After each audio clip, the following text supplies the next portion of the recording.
This is me setting thousands of pieces of little metal type in a project that took hundreds of hours. This project was the final assignment for a letterpress class I took during my graduate program at the University of Utah. The assignment was to create a small 16-page book. Many of the students have taken this in an interesting direction, such as making a single art piece that extended across all the pages. But I thought, if I'm going to make a book, I'm going to make a book, gosh dang it. The small book eventually contained 32 pages, 2 signatures, and 1,500 words. This book is an abridged version of an essay I wrote intended for use in this project. I started writing my thoughts, and I kept writing, and suddenly I had over 10,000 words, which was not possible to do for the project. The essay that eventually appeared in the book is an abridged version because the Book Art Studio has limited access to type. It is not a commercial studio and is primarily for students. The font I used in the book was the only one that existed in large enough quantities to actually produce a full signature in 12-point size. This project also needed to be handed in for grading before the end of the semester, which limited how much time I could actually spend on it. So, physical type and time constraints combined, the book itself sadly is only a shortened, abridged edition, which may lack some nuance and details, but I think it captures my main ideas all the same. The full essay will be the audio for this video, but I will also include a link for those who prefer to read it. The visuals will be recorded footage of the book process, from initial typesetting, printing, to binding. The audio that will begin shortly is me reading the 5 complete, unabridged essays, comprising of my observations, thoughts, and critiques of several different religious groups of people with whom I have studied and interacted with over the years, with, hopefully, a measured and fair perspective. I do not claim to be objective, as these are my honest thoughts and subjective, biased opinions, or in other words, where I am at right now, but I hope I do appear at least semi-reasonable. Take every claim with a grain of salt, and I am very open to critiques on everything that will be said. Further and deeper explorations into the myriad of topics will likely be warranted, so do not consider any of these opinions set in stone. This essay is incomplete. There is so much that can be said of all of these topics, and I may expand upon them at some point because I can't stop thinking about these ideas. But for now, I give you Confessions of an Agnostic Mormon, or Where I Am At.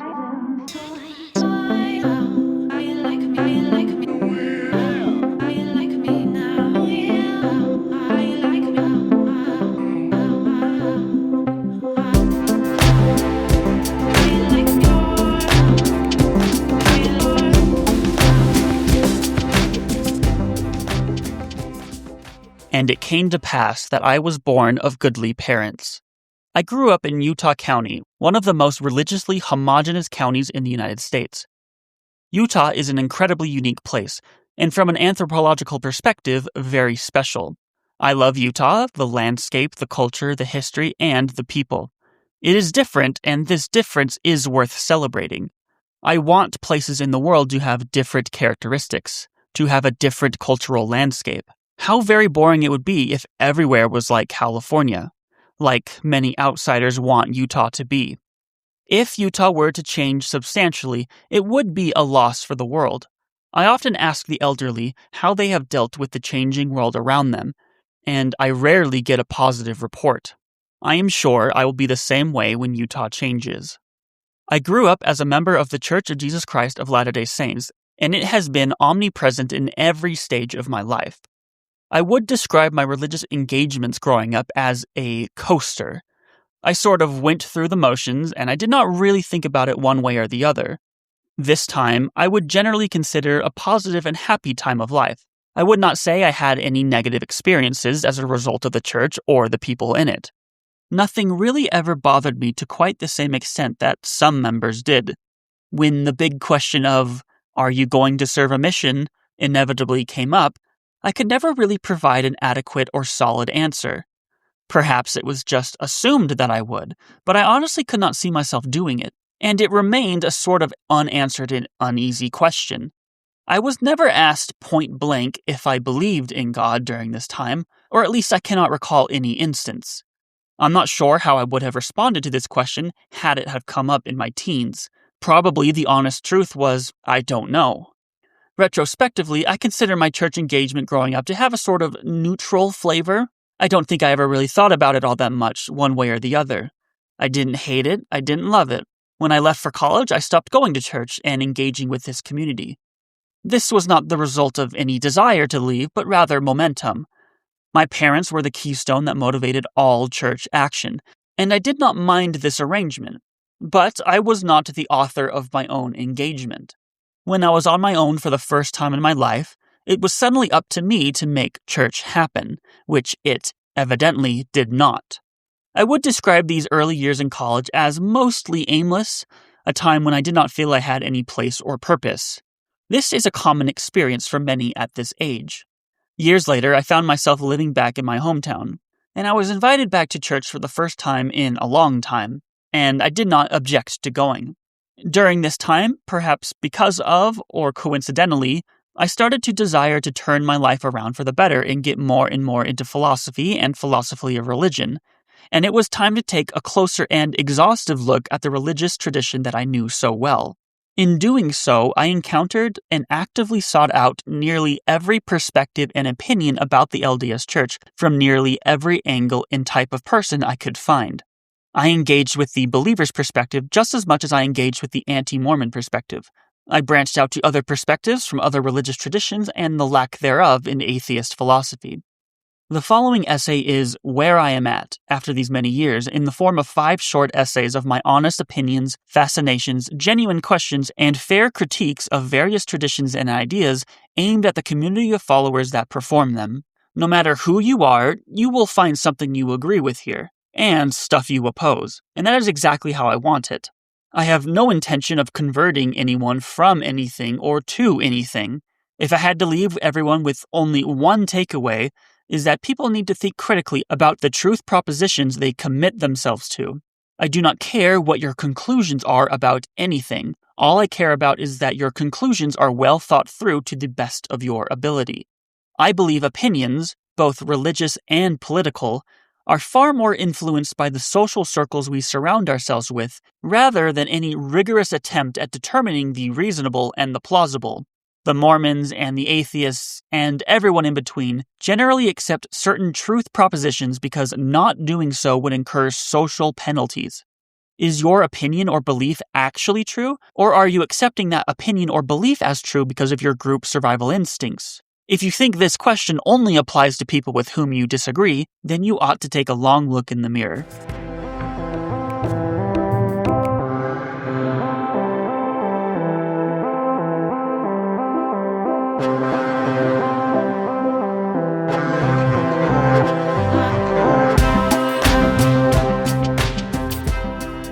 I hear all the time that believers know that the church is true. This is a turn of phrase that I have never resonated with, and it gave me a false impression growing up of the level of confidence that members actually have. Push comes to shove, many members have admitted to me, including a bishop, that they do not know the church is true in quite the same way that we know 2 + 2 = 4. This is generally the case with anyone from a faith tradition, and compels a deeper consideration as to why people choose to engage with one, what epistemic evidence actually is, and what standards of evidence ought to be considered. However, saying you know remains an unfortunate semantic turn of phrase that may give the wrong impression. To start off this section of the essay, I certainly do not know that the church is true, but I am increasingly uncertain as to what truth even is, and if this even matters. More on this later. An important concept in the church is the Spirit, which is recognized as a sort of guiding moral light of truth, which we feel emotionally and intellectually. I could not say with any amount of certainty that I have ever felt the Spirit. It remains an amorphous and uncertain concept to me. No one seems to be able to explain it in a way that I can understand.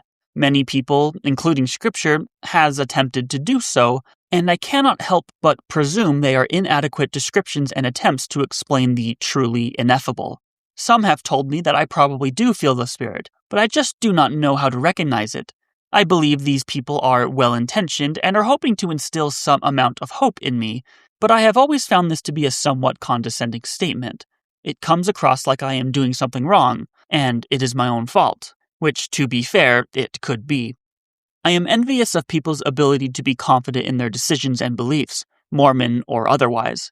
This is something I find myself incapable of doing. It takes me a long time to make big decisions or to know where I actually stand on any topic because I want certainty. I probably have mild alexithymia, also called emotional blindness. I associate this with never really having strong or passionate emotions about anything ever. This comes with its share of strengths and weaknesses. For religion, this has the weakness of forcing me to rely entirely on my intuition, rather than emotion. Emotion and spirituality are aspects of religion that are generally the most important elements, but I often feel I am locked out of them. This prevents me from fostering any sort of deeper meaning with the tradition, and also fostering confidence. However, a strength is that I can assess things for what they are, without being influenced by the positive and negative experiences of myself and others, and I am willing to fully engage with any topic or perspective without any premeditated walls. Sometimes criticisms, critiques, and truth claims are just not very good, and one's emotions do not legitimize them as such. Logically, the church has a lot going for it. Community is the greatest asset that any religion can offer, something that has yet to be fully replicated secularly with equal success. Social science constantly tells us that strong communities and social circles are something that creates deep and meaningful lives. Yet, we have rarely observed successful, long-term secular attempts to develop a community today and throughout history that can inspire people to engage with each other frequently, give up time, energy, and money for that community, inspire people to constantly strive to improve themselves, meet in the service of ideals greater than themselves, and maintain this for an entire lifetime, all while positively benefiting from them physically and mentally. Secularism has not achieved this on a large scale, only generally being relegated to small, tight-knit groups. Online communities, or communities built around any sort of political action or personal identity, may be able to achieve a shadow of this for a time, but I remain unconvinced that they can produce lifelong results. I am not arguing it is impossible, but that we have not seen nearly the same positive results from those communities when opposed to ones founded on divine philosophy. Thus, faith-based communities, especially Mormon communities, stand as the most resilient, enduring architects of communal strength and meaningful connection throughout history. The fruits of Mormonism stand to me as some evidence for the strength of the community and the philosophy. Active Mormons are more likely than the general population to report greater happiness, better mental health, and greater meaning in life. Mormons live longer than the average population by as much as 10 years and are generally physically healthier. They give more charity and service than the average person, are less likely to get a divorce, and have among the highest rates of higher education. For the Christian, test data suggests that Mormons know the Bible better than any other religious group. Mormons are all around great people, so much so that there is a stereotype for it. This church provides numerous social safety nets for its members and others in need, inspires people to be better and engaged in good things, and is a global leading provider of humanitarian aid. It is also financially stable, and we can be confident in its continued existence. Thus, it is logical that a hitched wagon to this church tradition will create a positive and redemptive life. The organization is undoubtedly a force of good in this world. These few examples are significant for me as, above all, I am aiming to live a maximally meaningful life, and I simply cannot ignore them just because I might want to act in ways typically discouraged by the church. It is highly cognitively dissonant for someone to deny these empirical facts. I often wonder why anyone would want to undermine a community that is so unequivocally good. To quote the atheist philosopher Emerson Green, I think that Mormons created something that's pretty cool, which is surprising if Joseph Smith is this evil con man who just made the whole thing up so he could have multiple wives. If someone wants to implode the Mormon community, then I would like to know why, because it seems like they made something kind of valuable. I still fantasize about leaving the church. Well, who wouldn't? It's an inherently interesting thing to muse and ponder on. What would my life be like?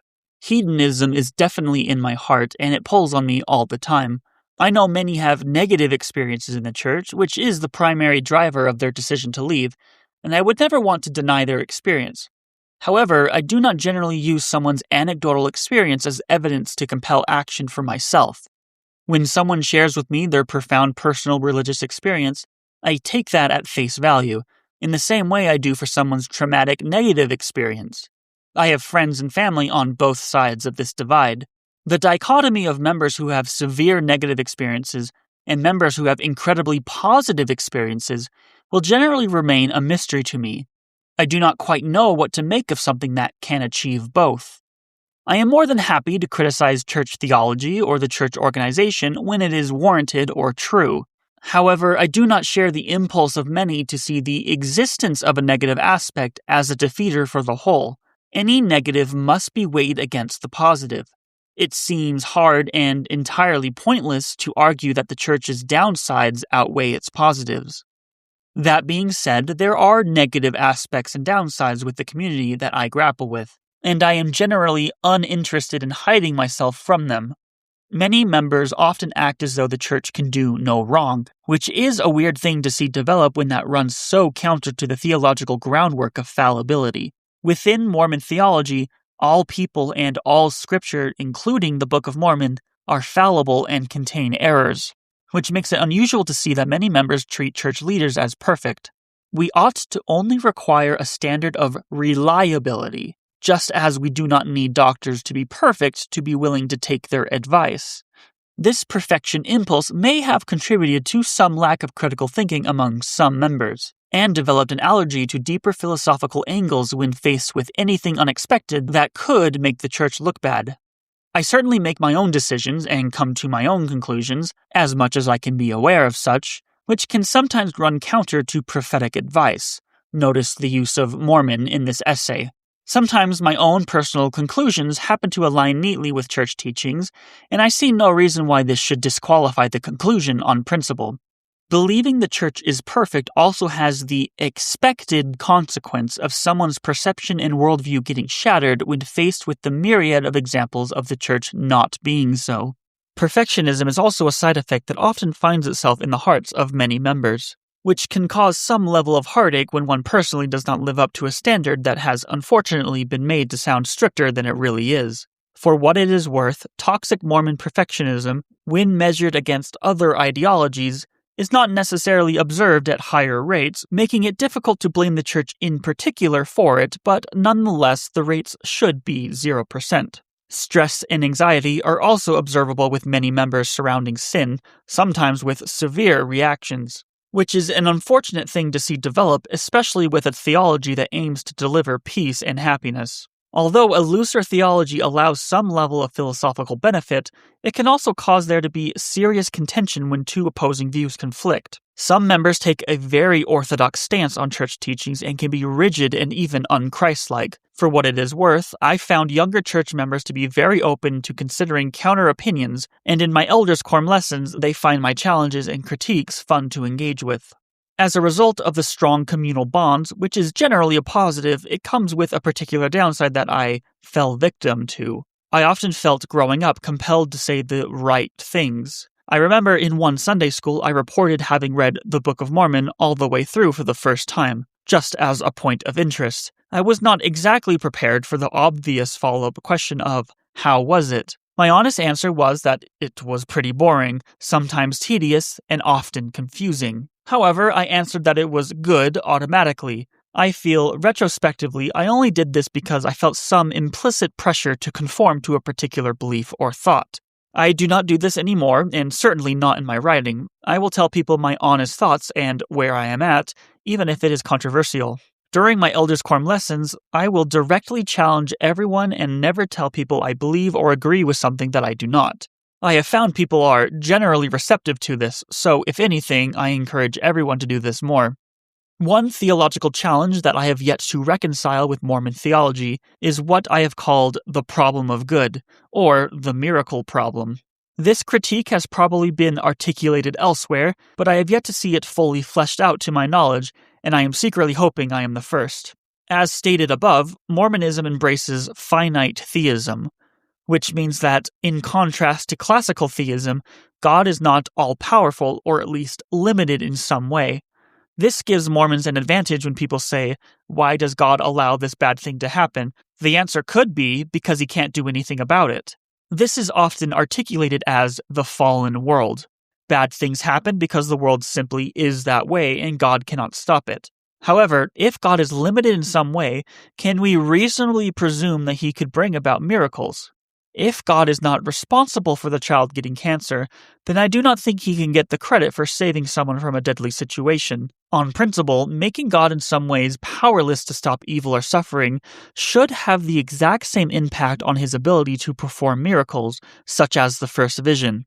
When brought up in Elders' Quorum, one countered by identifying God as a literal father and allowing bad things to happen, much like how an earthly father would allow a child to struggle through a problem. Yet I wonder to what extent this solves the problem when the trials that people have to endure on Earth are uneven. It is a difficult quandary that I think about almost daily. So far, I have ignored questions of historicity, which will be addressed in later sections. Direct theological challenges are head and heels above any historical critiques that someone can make. Ultimately, commitments of religion or otherwise are matters of the heart and not a question of logic. Blaise Pascal famously articulated a wager, which was a philosophical argument positing that it is rational to believe in God because the potential for infinite gain far outweighs the worldly finite sacrifices of faith when eternal conscious torment was on the line. This was articulated during the Enlightenment, where people started to view rationality as the end-all be-all. Pascal, in response, framed the decision as a gamble where the expected value of belief is infinite, making the choice to believe the only logical outcome for a self-interested person.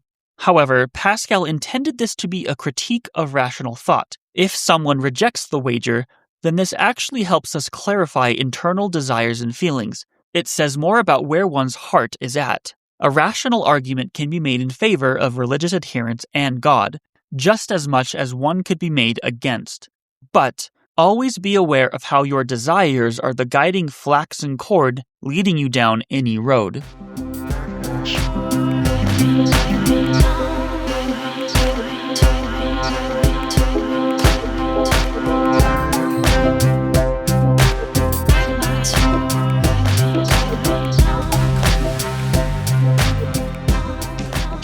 Mormons are probably Christians.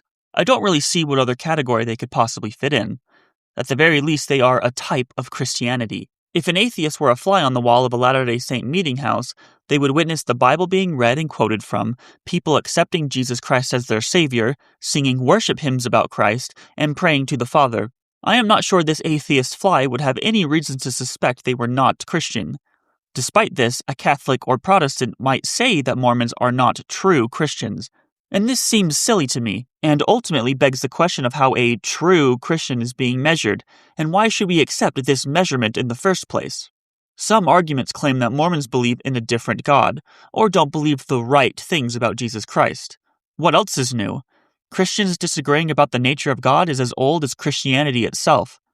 It is very typical for certain Protestant faith traditions to believe that salvation comes through believing the right way, while others emphasize correct practices. Wars have been fought over somewhat nebulous theological differences before.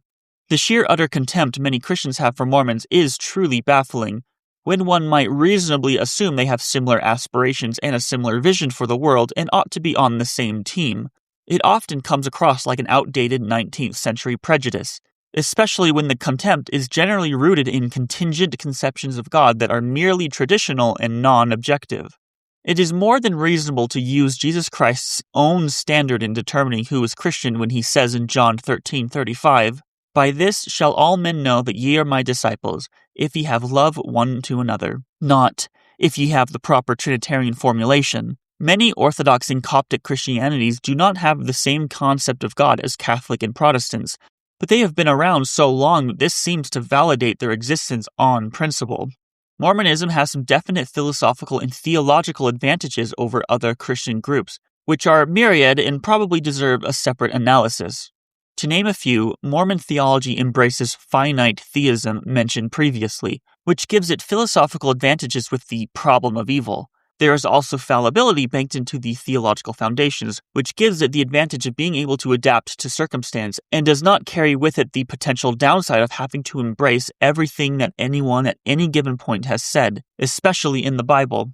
To Mormons, Scripture is not flawless, nor are leaders. Mormons are able to sidestep a lot of, if not all of the biggest problems by rejecting infallible Scripture, like biblical slavery. Mormon theology also rejects the concept of hell and eternal conscious torment, which certainly feels contradictory to an all-loving God and a perfectly just world. Some Christian groups tie the concept of salvation to believing the right way. The idea of orthodoxy, believing the right things, or saying you believe the right way, cannot reasonably be a feature of salvation. A deathbed conversion being enough without any effort to understand what all of this even means opens a lot of doors for criticism, such as the possibility of Hitler saying he accepts Christ, even genuinely so, before killing himself being enough for salvation, versus the Muslim child in Africa who died of starvation, potentially going to an endless torment in hell. I consider this concept of hell that became rhetorically popular highly improbable. I cannot reconcile how a perfectly loving God could condemn their child to suffering. Maybe God knows our hearts and our intentions, so they would have been saved if they were genuine. Are Mormons not genuine? This seems incoherent and potentially unjustly evil to say otherwise. Hell is generally described more as the separation from God in Scripture, not a place of fire, brimstone, and torture. It is reasonable to hope that God would save everyone. It is important to recognize that many Christian theologies do reject this idea and have many different conceptions of God and the afterlife, some more plausible than others, which makes criticizing Christianity as a whole difficult and probably pointless. The Bible is a very fascinating book. It is the longest continuously used record in human history, and as such, we can gain tremendous insight into language, beliefs, translation, ritual, social history, and human nature. Biblical studies involve so much more than just theology, and it is a field I would go into given infinite time.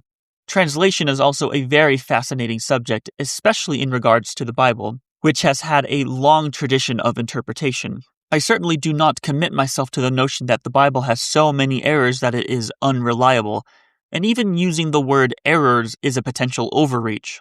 We have early manuscripts that still exist, and we can directly translate from those, but so much gets lost through the inability to properly convey every linguistic feature into a language that does not have it. For example, Hebrew is a gendered language, and English is not.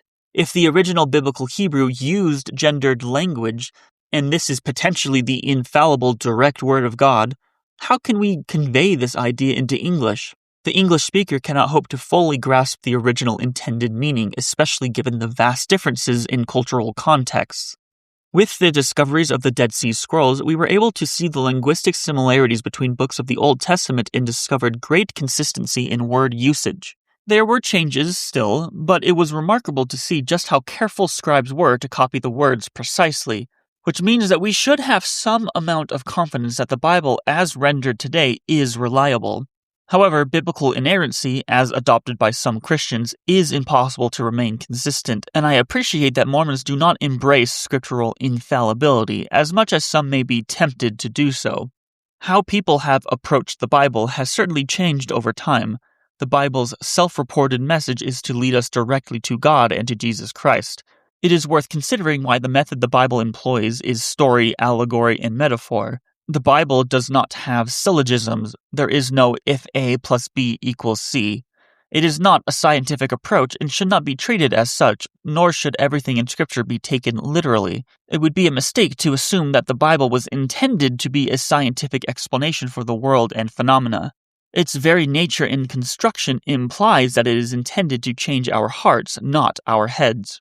I am very interested in Catholicism, Eastern Orthodoxy, and the ancient Coptic churches. I've been to many masses, including a mass at the Vatican, which was spectacular, and I am always in awe of this vast tradition. I will not deny that I have a soft spot for anything old and historic. If I left Mormonism, I would probably cozy up to Catholicism. It is intrinsically compelling, and I am not surprised that these more ancient forms of Christianity are currently experiencing increases in membership from younger generations. As the world continues its rapid pace of change, something that has experienced relatively little changes in over 2,000 years must seem very stable and attractive.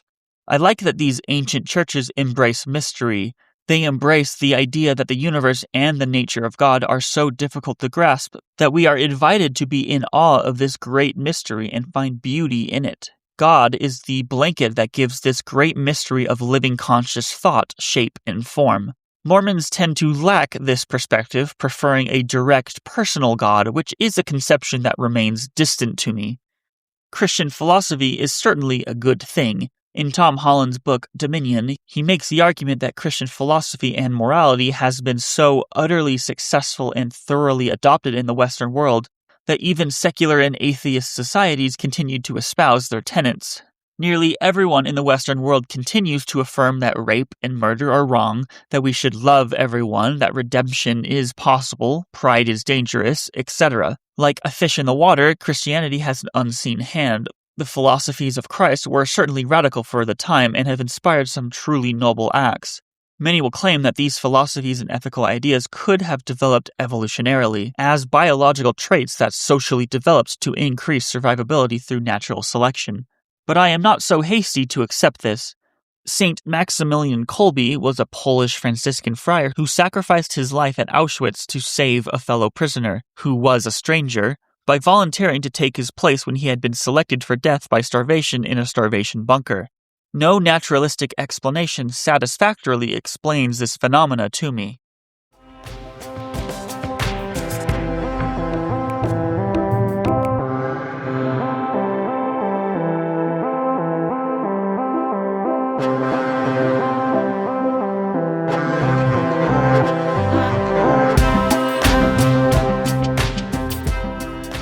My wife once said that I cannot be an agnostic if I have chosen to engage with a religious tradition. I go to church, engage with nearly every aspect of Mormonism, and supposedly this disqualifies me. I still, at the end of the day, do not know. Is the church true? Maybe. I could make a pretty good argument for it, but I do not know. Is the church not true? Maybe. I could make a pretty good argument for it, but I do not know. Agnosticism is a tricky thing to pin down because it is built upon the subtle differences between faith, belief, and knowing. There are two types of agnostics: hard agnostics, those who think that they cannot ever know, and soft agnostics, those who think it is possible to eventually know. I like to think of myself as more of a soft agnostic because billions of people throughout the world and throughout history have professed faith in a defined God. And it would be over-presumptuous of me to say that they are all stupid or merely suffering from delusion. It would also be over-presumptuous to assume that I have encountered and thought through every possible argument to the contrary. However, I presume that if God exists, then it is probable that he can be discovered. Philosophy is a tricky endeavor because semantically people mean so many different things with different words. The word God has as many interpretations as there are people, and if these terms are not defined properly before a discussion, then nothing can be accomplished. So to be clear, when I say God, I mean God the Father as defined in the Christian tradition. I also really like the definition of God as being the highest possible value that people pursue. This is a Jordan Peterson idea.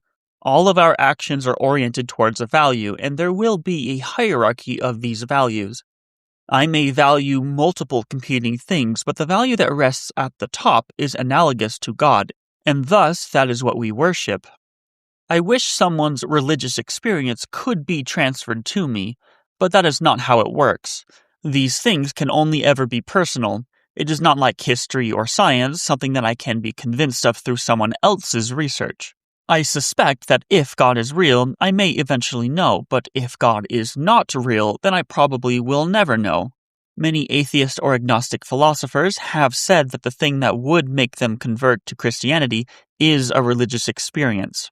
I think this is often what compels someone to faith. I have had to substantially overhaul my conception of what faith is.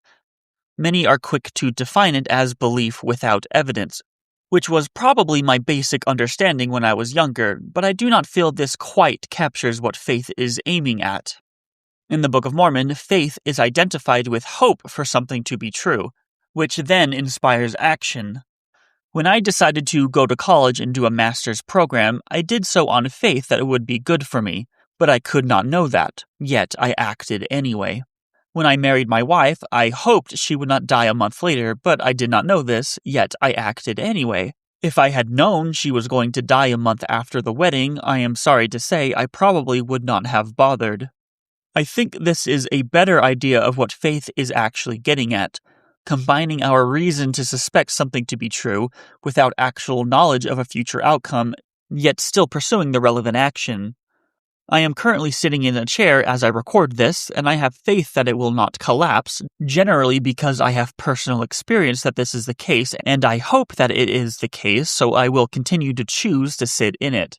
So, I like to call myself an agnostic, and maybe this is a not-so-subtle attempt at humility. I wish I knew with certainty if it was true. Heck, I wish I knew if it was not true. It would at least narrow my options. I am envious of the confidence that many people have, but I am also simultaneously skeptical of this confidence. Some will claim that the church is obviously not true, but how is it obvious? How can you know that? The same goes for the believer. I have found that the more I dig, the more complicated things appear to be, and the less confident I become. Have you actually put forth the tremendous amount of effort and time required to actually know with certainty that your belief is, at the very least, legitimate or probable? If you think you have, then I would like to know how.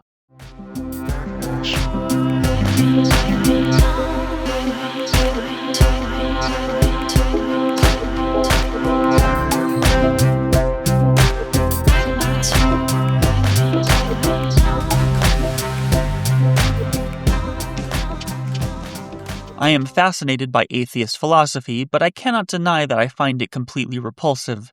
It may very well be true that there is no God, that I will die and cease to exist, that I will eventually be forgotten, my actions ultimately meaningless, that human life will continue on and evolve, eventually go extinct, the sun will expand and destroy the earth, and the universe will ultimately collapse in on itself, destroying everything that I love and find value in.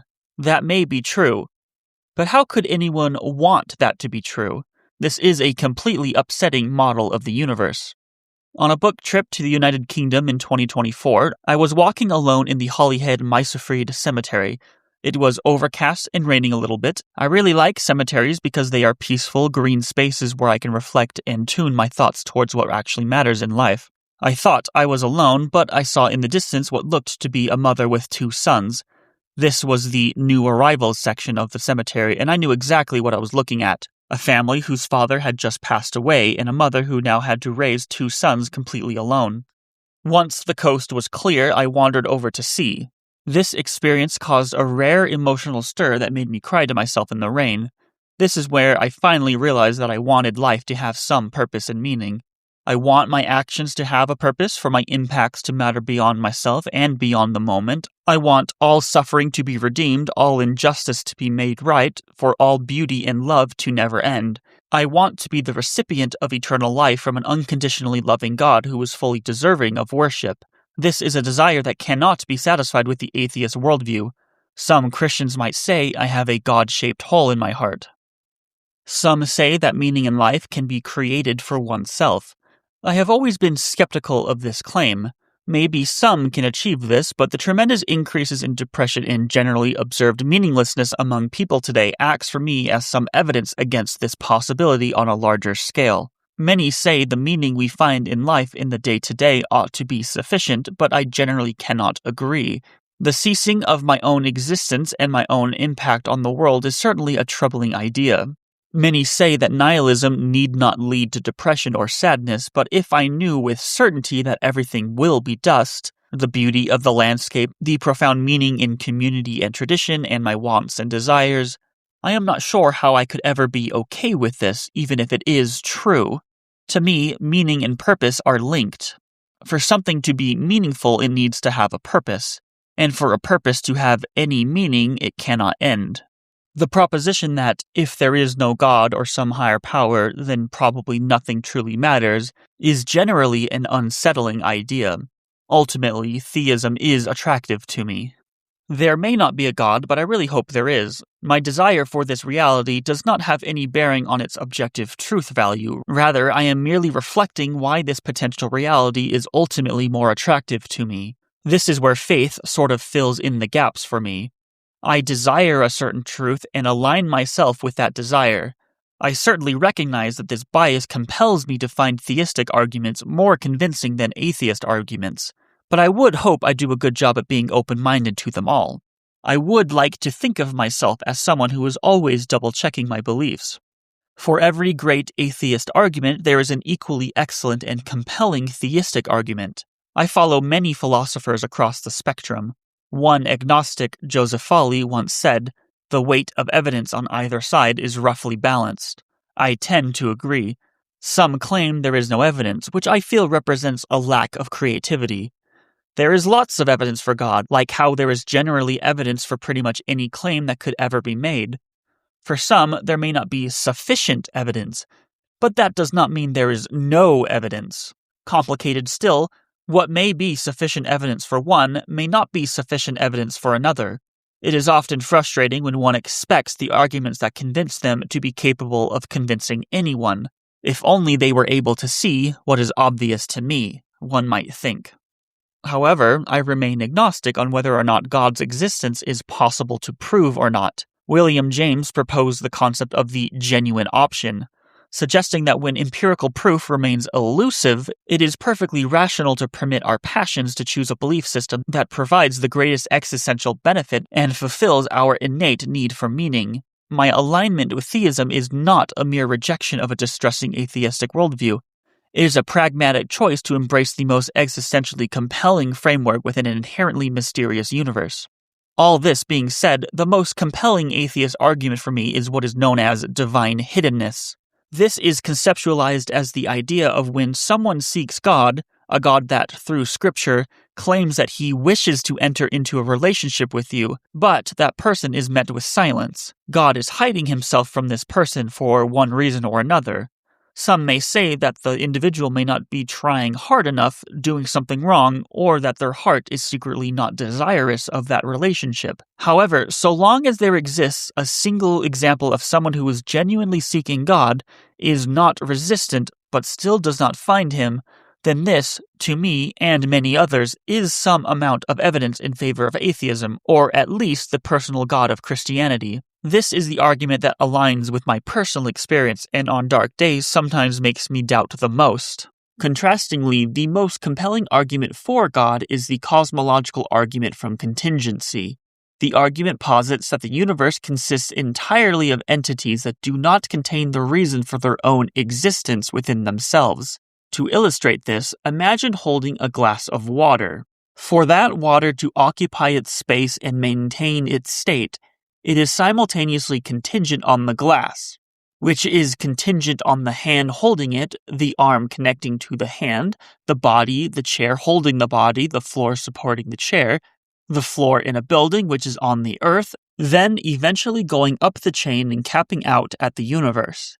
In a philosophically concurrent chain like this, if you remove any underlying support, the dependent elements below it immediately collapse. Classical metaphysics applies this exact framework to the universe as a whole, because every physical object we observe is dependent and cannot ground its own existence. The universe as a totality requires an external foundational support to prevent an infinite regress of dependent causes. This structural dependency logically points to the necessity of a non-contingent, self-sustaining being that grounds all reality, a being traditionally identified as God.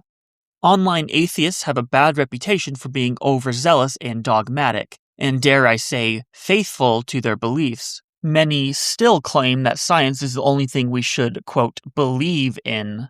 Science, however, is not a moral structure. Science cannot tell me what my values are, or why I matter. Science is also entirely based upon subjective humans and changes all the time. Science also cannot answer everything, like what consciousness is, or how life began. Rationality is not exactly a foolproof method of deriving truth, as evolution only selects for survivability. The very mechanism that you are using to derive truth may not necessarily be attuned to be able to understand it. Maybe we only think 2 + 2 = 4 because that increases our chance of survival, not because it is true. Science also inevitably relies upon 3 metaphysical claims: that there is such a thing as truth, that the pursuit of truth is a good thing, and that the truth will set you free. These claims have to be accepted on faith. Theism has a lot more going for it than many give it credit for. Theologians throughout history were not dumb. Their arguments are not necessarily bad or irrational. Never start with the conclusion, then intuit the evidence from there. For example, the Mormon Church is not true, therefore Joseph Smith was a con man. This is not a scientific approach. The biggest gaslighting of the last century was convincing people that science and religion are in some ways incompatible or at odds. No serious theologian today thinks so. Religion does not contradict science because its main purpose was to never explain the existence of phenomena. It was never intended to be a scientific model of the universe. It is a mistake to assume that the main or only role that God plays in people's lives is to explain how things work. This God of the gaps, placing God into the gaps of our knowledge, then once understood, you can dispel with God, never was and currently is not the role that God plays in the faithful's lives. And misunderstanding God as such is a serious mistake. Additionally, science is not proof of things. Science does not explain how things are, it only describes. Objects don't fall to the ground because of the law of gravity. We have the law of gravity because things fall to the ground. So no, I do not have to only believe in science, nor should anyone be compelled to do so. This anti-science reputation of religion is not helped by the handful of churches and traditions that seem to do everything they can to oppose science, thus making the whole religious enterprise look foolish in comparison. Theologians and philosophers during the Enlightenment believed that to understand God, they had to understand the world which created all our modern science. It also, however, made people think that rationality has to be at the core of all that matters. Modern atheism and science all too often overvalues what is rational and sidelines or belittles much of the lived human experience. Why ought I to ignore the things of this world that are the most real to me? Beauty, love, meaning, passion, morals, ethics, and other things that cannot be proven or objective, all in the service of many rational things that are not a part of my lived human experience. Physics and math may be rational and objective, perhaps the most objective thing we can have access to, yet these principles are entirely void of meaning to the majority of people on Earth, and certainly to me. I highly value tradition and cultural practices. I think they are beautiful and worth preserving by virtue of their existence alone, and I am troubled by the loss of tradition in the modern globalized world. I find history and traditional practices valuable and beautiful in and of themselves. The contingent and accidental nature of their development is awe-inspiring and worthy of praise, in quite the same way that a pristine natural environment is valuable and deserving of praise and protection, not for any rational objective reason, but because it exists at all. The value of either to me does not need to be argued strictly in terms of utility. The environment is worth protecting because of its intrinsic natural beauty, in the same way that a long-standing tradition is worth protecting. Thus, the atheist insistence on reason for all things remains unattractive to me as a founding philosophy.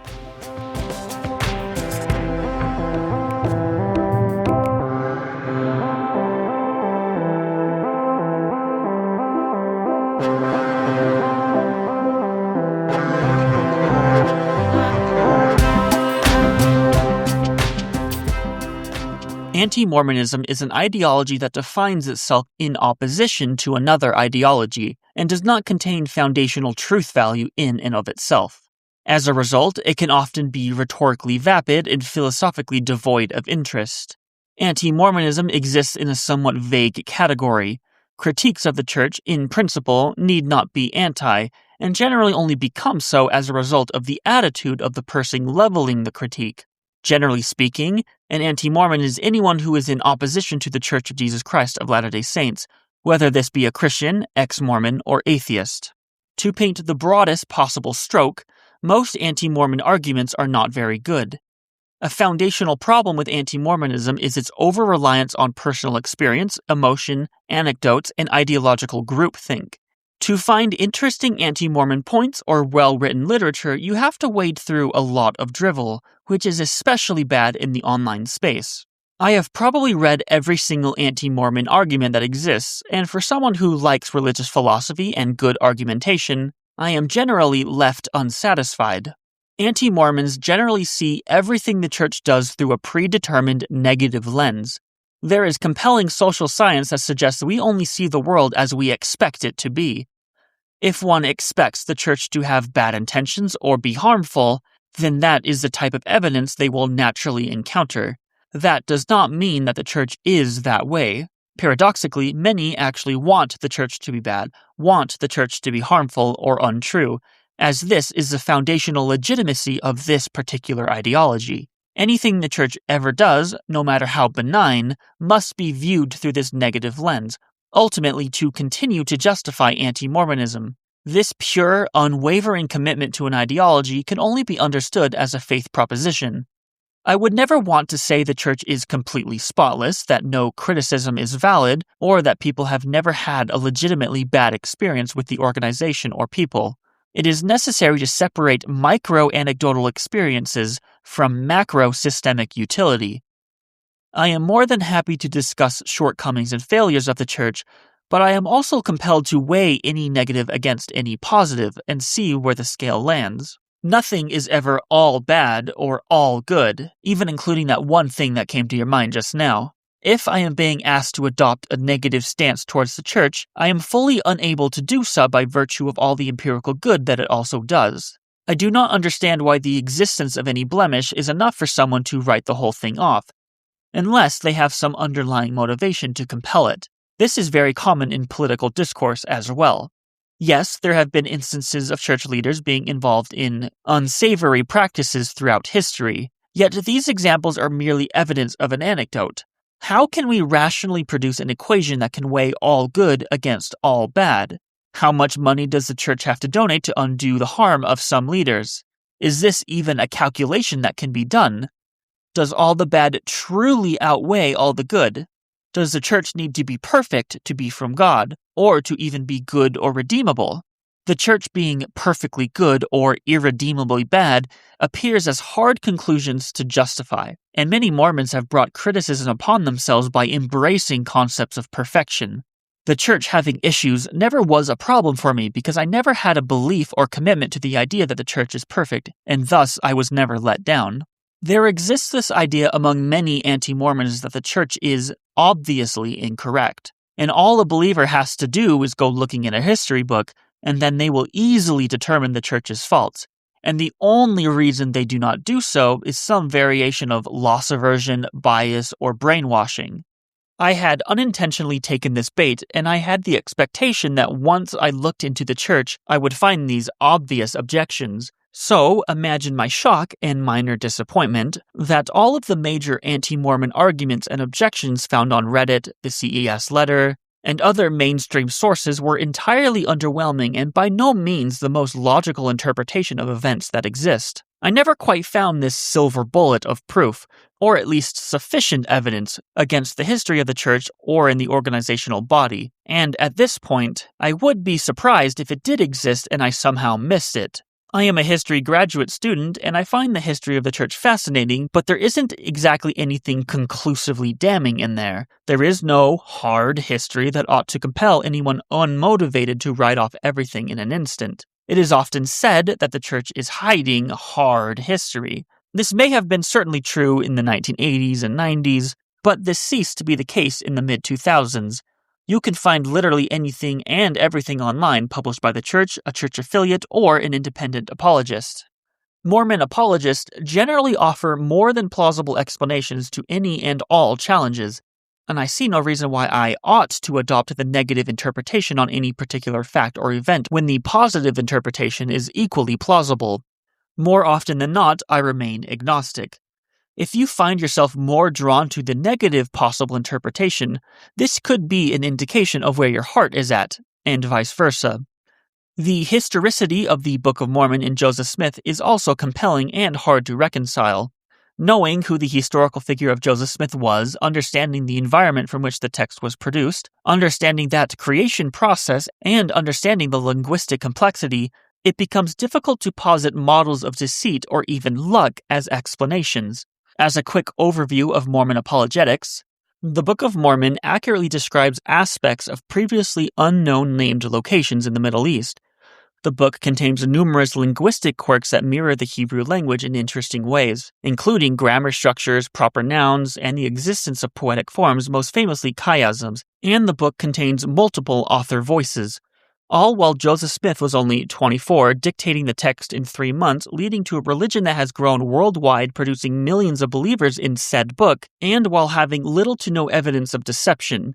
You could ask, tell me why New Testament verses appear in the Book of Mormon, and I might reply, well, tell me how Joseph Smith knew the Hebrew name Mathaniah. All of this is to say that the Book of Mormon is weird, and naturalistic explanations seem to be unable to fully provide a satisfactory explanation for how it exists. I do not understand how the Book of Mormon was produced by Joseph Smith. Many throughout history struggled to do as well. Philosophers generally dislike apologetics because they often start with the conclusion and fill in the gaps with evidence. I am not suggesting that these apologetical tools prove the Book of Mormon is what it is, or Joseph Smith was who he says he was. I am merely suggesting that the historicity is complicated and at times very compelling, and current models that are put forth to try to explain how it could have been done naturalistically are insufficient, so much so that some days I am tempted to believe it. The emotional argument is probably the best argument against the church for the individual. If a member has had bad experiences, maybe even abuse in extreme cases, I can certainly understand why someone would make the decision to leave, and that's fine. If I had to wager, I would bet that the majority of people who leave any religious tradition stems more from the presence of a negative experience or the lack of a positive one, far more than the desire to sin or any logical argument. However, the problem comes when many try to justify their decision to leave, often with bad faith perspectives and challenges to historicity or leadership, when really their motivation to accept those conclusions comes from the aforementioned negative experience. It is right for us to be skeptical of their motivations behind such negative perspectives and claims when they are emotionally driven to adopt a particular view. Many are far too hasty to accept bad arguments or even outright lies about the church just because they happen to neatly align with a heuristic that they have developed. Just because someone had a negative experience, that does not mean the negative perspective on whatever the church is doing at any given point is the most logical perspective. Ultimately, someone's anecdotal experience does not contain any truth value and is generally uninteresting to me. The problems in the church need to be distinguished between individual instances and patterns of behavior.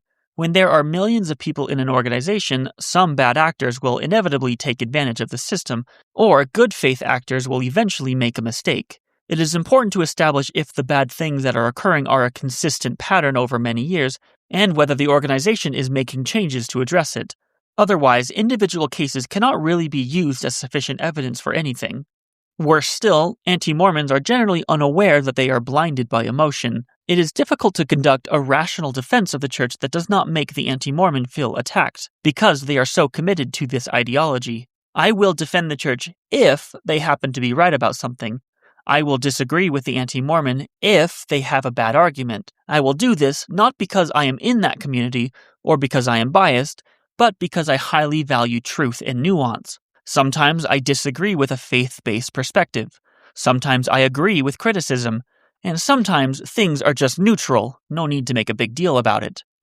The desire to leave the church is all the justification one needs. If the church did not resonate with someone, or they did not find the community to be what they needed, would not that make desire ultimately the best argument for their decision to leave? Why make your position appear weaker or risk looking irrational by not being too careful about repeating individual criticisms or challenges about church history or the leadership, etc.? Be careful of criticizing believers for not being educated or lacking critical thinking skills when the anti-Mormons are often equally guilty of this. Navigating when criticism is fair or unfair is a full-time effort that hardly anyone attempts, and it behooves everyone to be mindful of their biases and what arguments they naturally feel attracted to and why, and to have some humility to recognize that you could be wrong about anything that you ever say. To quote Emerson Green once more, "People love to lie about Mormonism. If you want to learn about Mormonism, I've found that you need to check up on everything that everyone says." I could pick apart individual claims or attacks forever, find logical inconsistencies, and even find myself agreeing with some criticism. The only thing I want everyone listening to this to take away is that any critique or challenge leveled at the church has an equally plausible, compelling, and more than rational response to it. Every single one. I wish it were as obviously untrue as many as you like to say it is. I really do. It would save me a lot of trouble and grief. Do you think I enjoy being a part of a group that is constantly belittled for existing? That is constantly mocked and ridiculed? Do you think I like the never-ending internet dogpile? To many anti-Mormons, everything I have to say on anything will not be taken seriously by the mere virtue of my associations, and that sucks. It remains consistently the case that the more I look, the more I find. Anti-Mormons are not stupid, but it is a mistake to use negative experiences or hate as a proxy for value or truth. I have to assume that anyone who thinks Mormonism is obviously untrue simply has not done their due diligence in exploring the theology and history. Because no, there is nothing about any of this that is obvious. And that I am not agnostic about.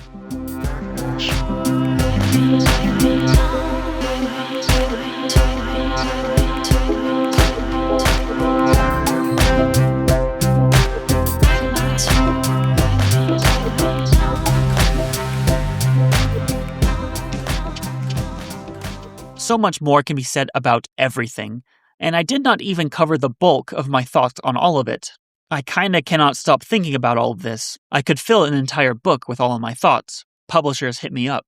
Everyone ought to abandon the idea that logic has anything to do with one's decision to be a part of any group. A logical argument can be made against any religious tradition, political group, etc., in the same way that a logical argument can be made in favor of any group. This sort of metaphysical realm of knowledge isn't about logic, it's about your heart. A spiritual argument, and vice versa, will only be compelling if your heart is such that it can be compelled by it. Someone's decision to leave the church has far more to do with what they want and where their heart is than logic. In the same way, my desire for religious engagement has far more to do with what I want to be true than any of the logical arguments that I have made. It is useful for us to consider what it would take for us to change our minds on any topic, no matter how committed we may be. For me to change my mind and leave the church, I would need to be convinced that my life stands to significantly improve by doing so. From where I am standing, I do not expect this to ever be the case, and that may very well be contingent upon my current positive experiences. But, considering the fruits of Mormonism, ought I to give this up? Ought I to abandon this without a fight? Ought I to adopt a new philosophy that empirically cannot give me a better life? There are many more layers to what truth could actually constitute. The events in the Book of Mormon, or the Bible for that matter, could be literally untrue, but meta-true in that they inspire people to live a good life.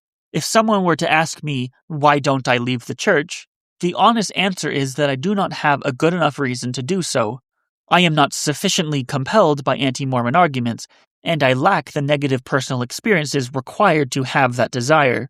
Outlining what capital T truth even is such a difficult thing to determine that the confidence anyone ever has that they have truth is immediately suspect to me. If the church's truth claims could be proven false, which I could not even conceive of what this would entail, this would not even necessarily be enough for me to change my behavior at all, nor should it in principle. The cultural, historical, and social importance of the church in the world remains significant. If I were handed the sufficient evidence in an envelope that Mormonism was false, like definitively false, not getting out of this one kind of stuff, I definitely would read that envelope immediately, but then probably destroy it with fire. I have no interest in undermining an organization that provides good in the world. My mother, my wife, and millions of others find great meaning, joy, and purpose in the church, and I have no interest in taking that away from them. And for what, exactly? I do not know what is true, but I defend the Church of Jesus Christ of Latter-day Saints because it is unequivocally good. The people are unequivocally good. I have no interest in converting anyone to any way of thinking. All I want is for people to think more deeply about the things they are committing themselves to. If you are a believing member of the church, how much of your desire to remain is because of the inertia of the faith? Would leaving be too painful, so you continue to convince yourself of the truth to avoid that? For the anti-Mormon and atheist, is there actually any proof that definitively disproves God or the Church of Jesus Christ of Latter-day Saints? What gives you the confidence for this perspective? Everything in life, it increasingly seems, is ultimately a faith proposition, and it is unwise to ever feel above that. I will continue to seek truth, whatever that is, and I hope and pray that whatever is greater than myself will guide me to it.